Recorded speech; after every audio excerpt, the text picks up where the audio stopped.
बिस्मिल्लाहिर्रहमानिर्रहीम। अस्सलाम वालेकुम। कैसे हैं आप सब? उम्मीद करती हूँ बिल्कुल ठीक होंगे। अल्लाह ताला ऐसी हंसता मुस्कुराता हुआ आबाद रखे और हम सबको अपने हिफ्ज़ अमान में रखे। आज आपके साथ रेसिपी शेयर करूँगी मज़ेदार से, बहुत ही आसान से, चटपटे से स्नैक्स बना रहे हैं। बहुत ही आसान सी ये रेसिपी है और बहुत झटपट से बनने वाली चीज़ है ये। तो आप जैसा कि मौसम चल रहा है अभी बारिशों का, तो ऐसे मौसम में दिल चाहता है चटपटे से हम स्नैक्स खाएं और बहुत जल्दी से जो बन सके, आराम से बन जाएं। तो ऐसे ही स्नैक की रेसिपी आपके लिए लेकर आई हूँ। आप इसको एंजॉय कर सकते हैं अपने टी टाइम में या फिर अपने ऐसे ही बारिशों के मौसम में इसको एंजॉय कर सकते हैं। बहुत ही टेस्टी लगेंगे। तो शुरू कर लेते हैं अपनी इस रेसिपी को। यहाँ पर मैंने ले लिए हैं 2 आलू ले लिए हैं बड़े साइज़ के। उसको मैंने काट के बॉईल कर लिया था। आप चाहें तो बॉईल करके काट लीजिए या फिर काट के बॉईल कर लीजिए, जैसे आपको इजी लगे। इसको मैश कर लेंगे, अच्छी तरह से मैश करेंगे इसको और इसके अंदर फिर अपने स्पाइसेस ऐड करेंगे। यहाँ पर ये मज़ेदार से क्रिस्पी से पोटैटो बाइट्स बन रहे हैं जो कि बहुत ही टेस्टी बनते हैं और ये बच्चों को तो बहुत ही पसंद आएंगे। तो इसके अंदर मैं कुछ स्पाइसेस ऐड कर रही हूँ। यहाँ चॉप किया हुआ पुदीना है मेरे पास। पुदीने का फ्लेवर अगर अच्छा नहीं लगता तो धनिया भी डाल सकते हैं चॉप किया हुआ। और यहाँ 2 हरी मिर्च थी चॉप करके, वो मैंने इसमें ऐड कर दी हैं। 1 टीस्पून डाल देंगे नमक, 1 टीस्पून डाल देंगे कूटा हुआ धनिया, 1 टीस्पून डाल देंगे कूटी हुई काली मिर्च और 1 टीस्पून मैं इसमें डाल दूँगी चाट मसाला।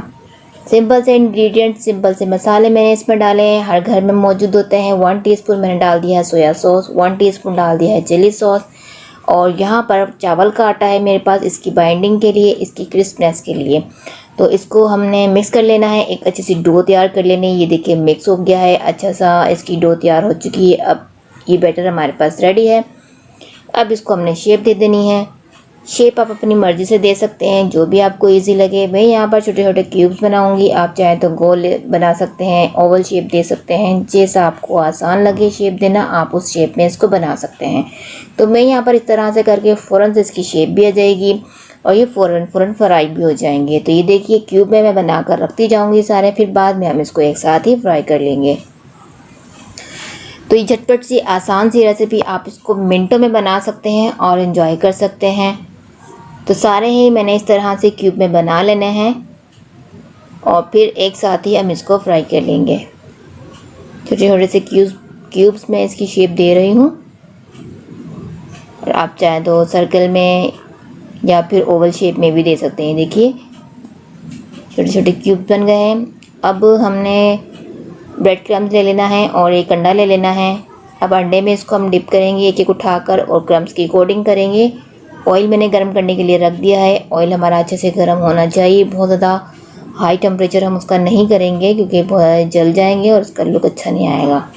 नॉर्मल टेम्परेचर हमारा ऑयल का होना चाहिए। इस तरह से एक एक उठाकर इसमें हम डालते जाएंगे और अच्छा सा गोल्डन सा कलर आने पर हम इसको निकाल लेंगे। क्योंकि पोटैटो है ऑलरेडी बॉयल थे, हमें कुक करने की इसमें कोई ज़रूरत नहीं है। सिर्फ हमने इसको ऊपर का कलर देना है, इसको ऊपर से क्रिस्पी हो जाए ये, तो हम इसको निकाल देंगे अपने प्लेटर में।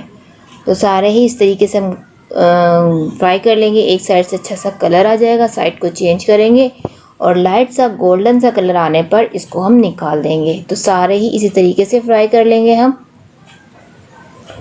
तो ये मज़ेदार से स्नैक बहुत ही टेस्टी लगते हैं और आप इसको अपने टी टाइम में बना सकते हैं या जब भी कभी भी आपका मूड हो कुछ चटपटा खाने का और कुछ आसान सा बनाने का और झटपट से बन भी जाए तो ये बेस्ट है। बहुत ही आसान सी रेसिपी है, बहुत ही जल्दी से बनने वाली है। आप इसको ट्राई ज़रूर कीजिएगा, बहुत पसंद आएगी। बच्चों के तो बहुत ही फेवरेट है। ऊपर से ये क्रिस्पी होंगे, अंदर से सॉफ्ट होंगे, जूसी से होंगे, तो खाने में बहुत ही टेस्टी लगेंगे। तो ये देखिए मज़ेदार से हमारे गोल्डन से पोटैटो क्यूब्स तैयार हो चुके हैं। ऊपर से कितने क्रिस्पी हैं, अंदर से बहुत ही सॉफ्ट हैं। आप इसको केचप के साथ खाइए या किसी भी चटनी के साथ एंजॉय कीजिए, बहुत ही टेस्टी बनेंगे। अपने बारिशों के मौसम को इसको एंजॉय कीजिए। वीडियो अच्छी लगे लाइक शेयर कीजिए। अपना बहुत सारा ख्याल रखिए। मुझे अपनी दुआओं में याद रखिए। अल्लाह हाफ़िज़।